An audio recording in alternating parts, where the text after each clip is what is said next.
इस कहानी की लेखिका है Sonia Saini. Greece archaeology department के हेड मिस्टर बोरिसो जैसे ही कमरे में दाखिल हुए, उन्हें अपने सामने एक भयानक शक्ल सूरत और सिर पर बालों के स्थान पर सांपों को धारण किए हुए मेड्यूसा दिखाई पड़ी। यह दृश्य उनकी कल्पना से परे था।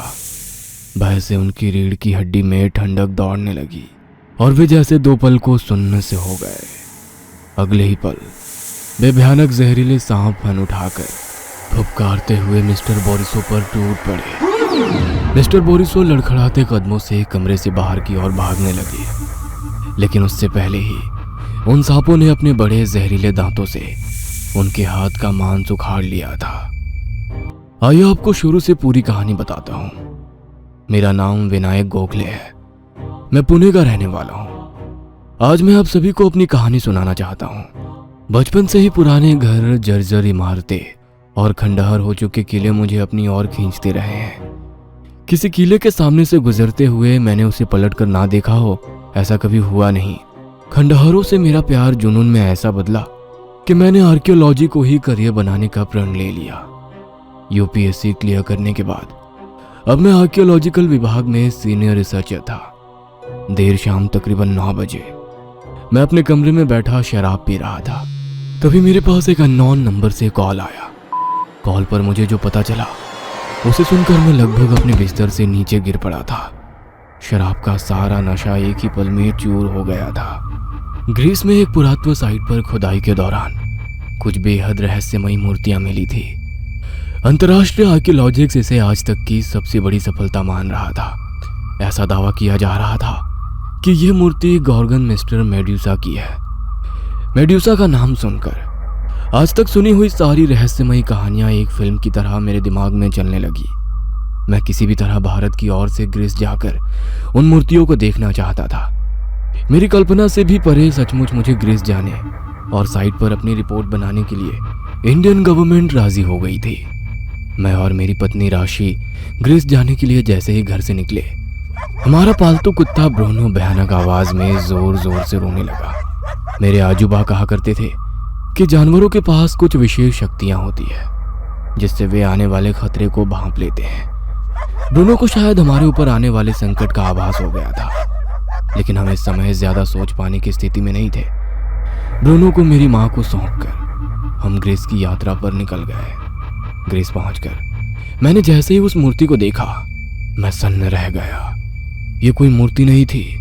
ऐसा लगता था जैसे कोई जीवित इंसान चट्टान में समा गया हो। मूर्ति की बड़ी बड़ी आंखें खुली हुई थी, जैसे किसी को घूर रही हो। चेहरे पर विस्मय के भाव आकर ठहर से गए थे और सर पर बालों की जगह असंख्य सांपों की आकृति बनी हुई थी। उस मूर्ति को देखकर मेरे पूरे बदन में झुरझुरी सी दौड़ गई। आपकी कल्पना सत्य होकर सामने आ जाए तो एक झटका सा लगता है। सब कुछ बिल्कुल वैसा ही था जैसा कि मैंने किताबों और कहानियों में पढ़ा था। मेड्यूसा को देख लेने के बाद इस बात की पुष्टि भी स्पष्ट सी की जा सकती थी कि उससे जुड़े जितने भी किस्से प्रचलित हैं, शायद वही गॉर्गन सिस्टर का इतिहास रहा है। मैंने अपनी रिपोर्ट लिखकर एक तरफ रख दी और अपनी खिड़की से बाहर का सुंदर दृश्य देखने लगा। तभी मेरी पत्नी राशि वहां आ गई। हो गई आपकी रिसर्च? अब तो बताओ क्या सीक्रेट मिशन चल रहा है? आखिर कौन सा खंडहर देखने हम भारत से ग्रीस आए हैं? अच्छा पास बैठो, सब बताता हूँ। राशि को मैं खींचकर अपने पास बैठाते हुए मैं उसे पूरी कहानी सुनाने लगा। तुम शायद जानती नहीं हो, ग्रीस से संबंधित एक किंवदंती है कि यहाँ 2वीं शताब्दी के समय एक बहुत सुंदर स्त्री रहा करती थी। उसके सुनहरे लंबे बाल थे और रंग बिल्कुल गुलाब की तरह था। उसकी खूबसूरती ऐसी थी कि जो भी उसे देख लेता था उसके मुंह से आह निकल जाती थी। दरअसल वो यहाँ की 3 गॉर्गन बहनों में से एक थी जिसे अमरता का वरदान नहीं मिला था। मेडुसा देवी एथेना की भक्त थी और इसीलिए उसने अजन्म में पवित्र रहने यानी कि ब्रह्मचार्य का पालन करने की शपथ ली थी। उसके रूप को देखकर अनेक पुरुष उसे रिझाने की कोशिश किया करते, लेकिन मेडुसा तो एथेना की भक्ति में लीन थी।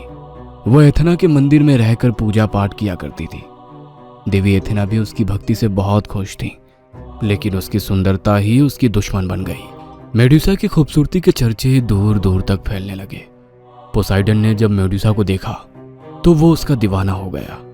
कहते हैं कि उसने मेडुसा को बहला फुसलाकर अपनी बातों में फंसा लिया, जिससे कि एथेना के मंदिर में ही मेडुसा की पवित्रता भंग हो गई। इस कारण देवी एथेना बहुत क्रोधित हो गई और उन्होंने उसकी सुंदरता को एक अभिशाप में बदल दिया।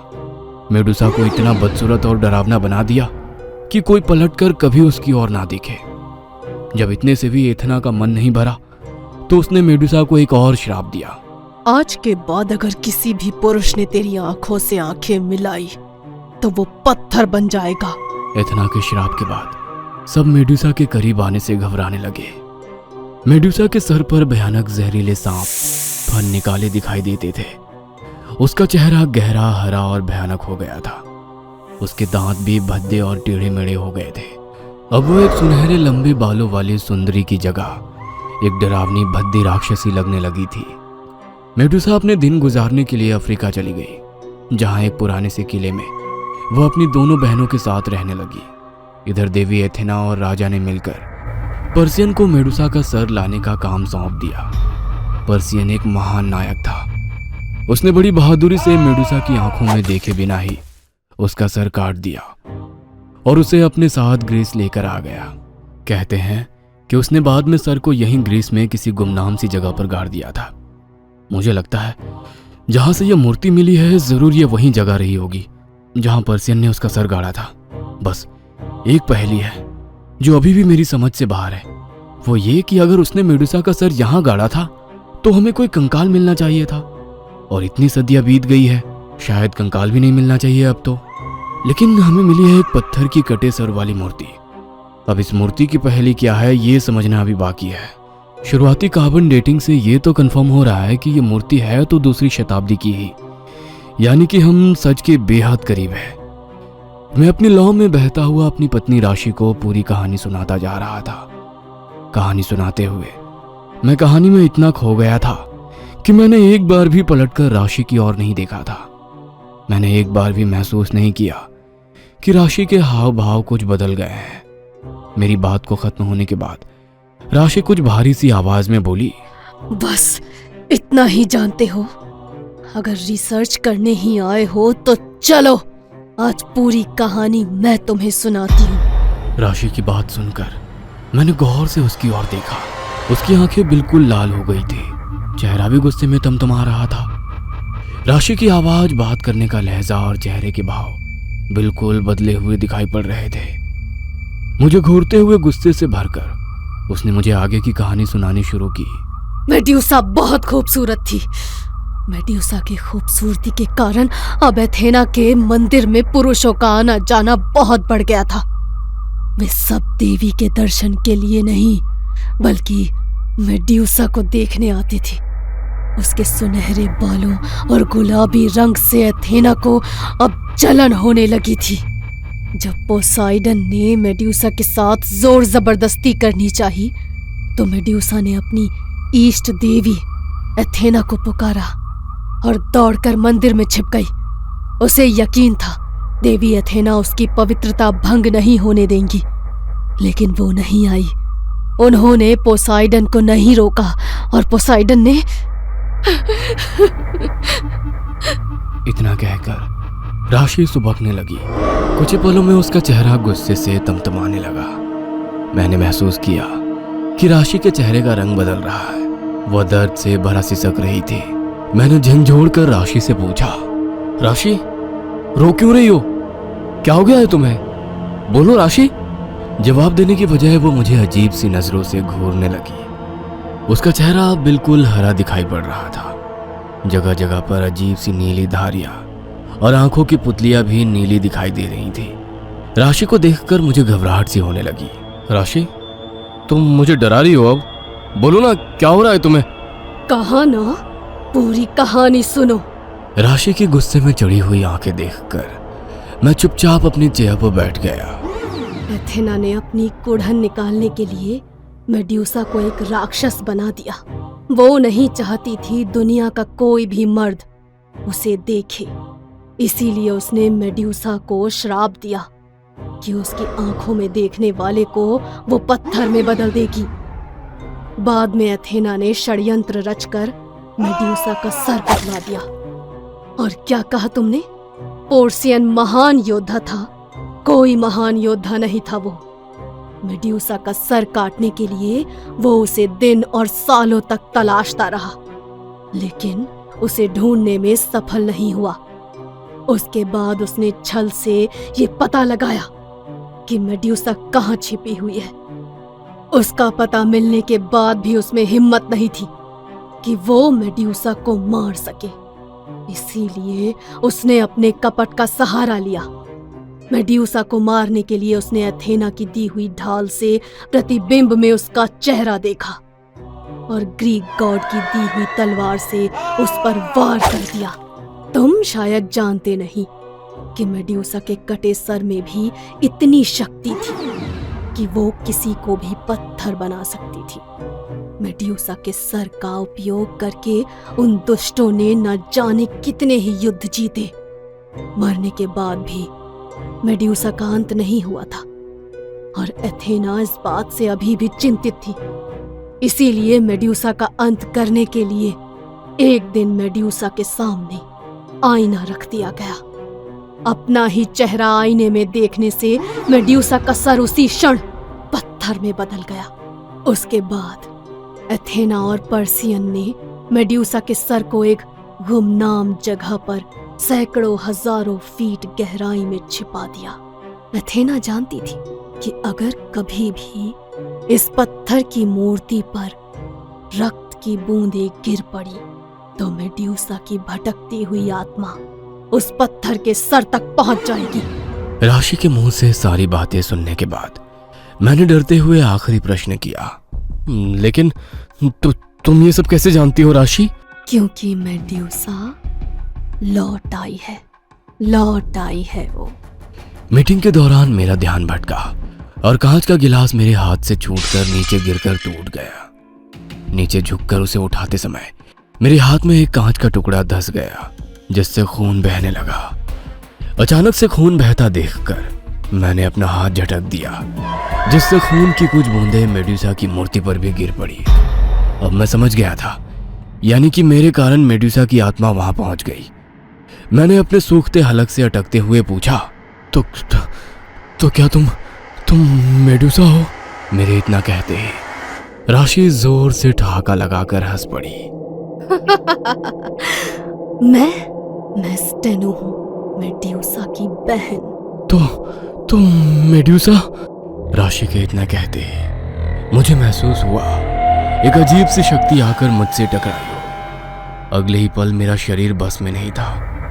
मेरे सर पर असंख्य सांप लटक रहे थे। मेरा चेहरा भद्दा और भयानक हो गया था।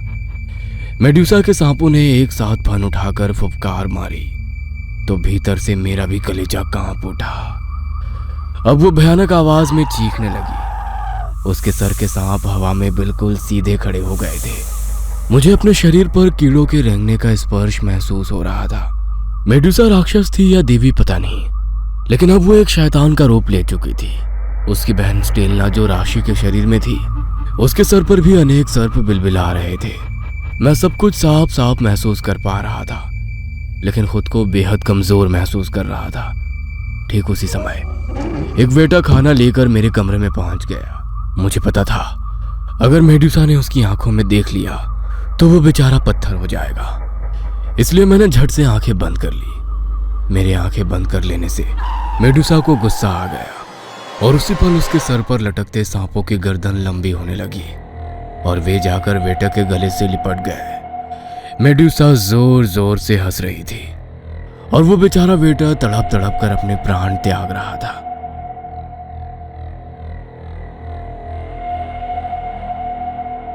कुछ ही देर में ग्रीस आर्कियोलॉजी डिपार्टमेंट के हेड मिस्टर बेरिसो मेरे रूम में थे। एक बार फिर मैंने कसकर अपनी आंखें बंद कर ली। मैं जानता था ऐसा करके मैं उसकी कुछ खास मदद नहीं कर पाऊंगा, लेकिन फिर भी मैंने अपनी तरफ से कोशिश की। मिस्टर बोरिसो ने जैसे ही मेरे कमरे में दो भयानक राक्षसी चेहरे देखे, वो डर से चीख पड़े। मेडुसा के सर पर लटकते सांपों ने बोरिसो के हाथ पर हमला किया और उसके हाथ को चबाने लगे। मिस्टर बोरिसो किसी तरह सांप से अपना हाथ छुड़ाकर नीचे बने फ्लोर पर पहुंच गए, जहां पर देश विदेश से आए हुए बहुत से डेलीगेट्स जमा थे। अपने सामने भयानक मेडुसा को देखकर वहां चीख पुकार और अफरा तफरी सी मच गई। हर तरफ ऐसा लगता था जैसे मौत नाच रही हो। मेडुसा और उसकी बहन स्टेनो भयानक आवाज में हंस रही थी और उनके सर पर लटकते नाग और जहरीले सांप एक एक करके सभी को चबा रहे थे। उन्होंने किसी की आंखें नोच ली थी तो किसी का चेहरा चबा डाला था। हर तरफ बस खून ही खून फैला दिखाई दे रहा था। वहीं हॉल में एक किनारे पर छिपे हुए एक कपल आपस में बातें कर रहे थे। लिली, लगता है आज ये हम में से किसी को भी जिंदा नहीं छोड़ेगी। क्या ऐसा कोई तरीका नहीं है जिससे हम इसको वापस भेज सकें? मुझे लगता है जरूर ये सभी शापित मूर्ति के कारण हो रहा है। क्यों ना हम इस मूर्ति को ही तोड़ दें। जॉन की बात सुनकर लिली और जॉन मेडुसा की नजर से बचते हुए उस मूर्ति के पास पहुंच जाते हैं और लिली हथौड़े से मेडुसा की मूर्ति को तोड़ने लगती है। जैसे ही मूर्ति के टुकड़े टुकड़े होते हैं, मेडुसा की शक्तियां कमजोर पड़ने लगती हैं। अपनी शक्तियों के कमजोर पड़ते ही मेडुसा ने गुस्से से जॉन की ओर देखा और इस बार मुझसे गलती हो गई। मैंने अपनी आंखें खोलकर जॉन की ओर देख लिया। इससे पहले कि जॉन मुझसे आंख मिला पाता, लिली ने जॉन के पीछे लटके एक कपड़े को जोर से खींच दिया। कपड़े के पीछे एक बड़ा आईना था। जॉन के पीछे लगे आईने से कपड़ा हटते ही मेडुसा ने अपने चेहरे को आईने में देख लिया, जिससे एक बार फिर से वो पत्थर में बदल गई थी। मेरे शरीर में कैद होकर वो हमेशा के लिए पत्थर हो गई। मेडुसा के जाते ही उसकी बहन स्टेला भी वहां से गायब हो गई। उस हादसे में मेरी पत्नी राशि तो बाल बाल बच गई, लेकिन मुझे एक पत्थर की अभिशापित मूर्ति समझकर ग्रीस सरकार ने एक अंधेरे कमरे में फेंक दिया। 10 साल बीत गए हैं, लेकिन मुझे आज भी इंतजार है। मैं जानता हूं आज नहीं तो कल जरूर कोई रिसर्चर वापस इस मूर्ति के पास आएगा और फिर चंद खून की बूंदें गिरते ही